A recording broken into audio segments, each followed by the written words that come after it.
Hélène Ségara, pourquoi elle n'était pas ravie que son fils Raph participe à The Voice. Hélène Ségara connaît très bien le télécrochet The Voice, mais ce n'est pas la seule de la famille. Son fils Raph a participé au programme de TF1, sans y connaître le succès espéré. Hélène Ségara figure parmi les nombreux artistes à être parvenus à transmettre leur passion à au moins l'un de leurs enfants. En 2013, Raph, son fils aîné, fait le choix de participer à l'un des télécrochets les plus célèbres en France, The Voice.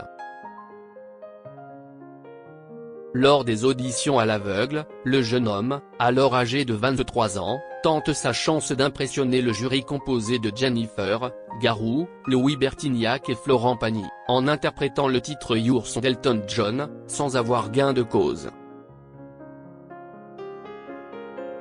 C'était un petit peu trop timide, un peu trop intime, ça ne m'a pas inspiré pour buzzer mais bon c'était bien quand même, a tout de même expliqué Florent Pagny.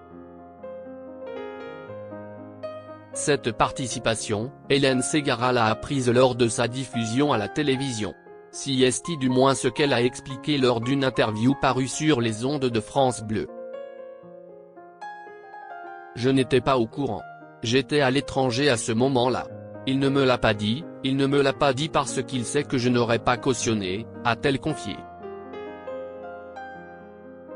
Hélène Ségara, cette raison pour laquelle elle ne voulait pas que son fils Raph participe à The Voice. Mais pourquoi Hélène Ségara était aussi réfractaire au fait que son fils participe au télécrochet? Si est à cette question que la chanteuse a répondu lors de son entretien avec nos confrères. Je savais qu'on allait l'attendre au tournant, a-t-elle assuré, avant de poursuivre. Je connais mon fils, c'est quelqu'un qui est émotif. Même si moi je pense qu'il a bien chanté malgré tout parce que j'ai vu la prestation sur internet, je crois qu'il a quand même perdu ses moyens. D'autant plus qu'elle n'était pas devant sa télévision lorsque l'émission est passée, j'étais à des milliers de kilomètres et que j'ai reçu un texto. À ton fils, machin.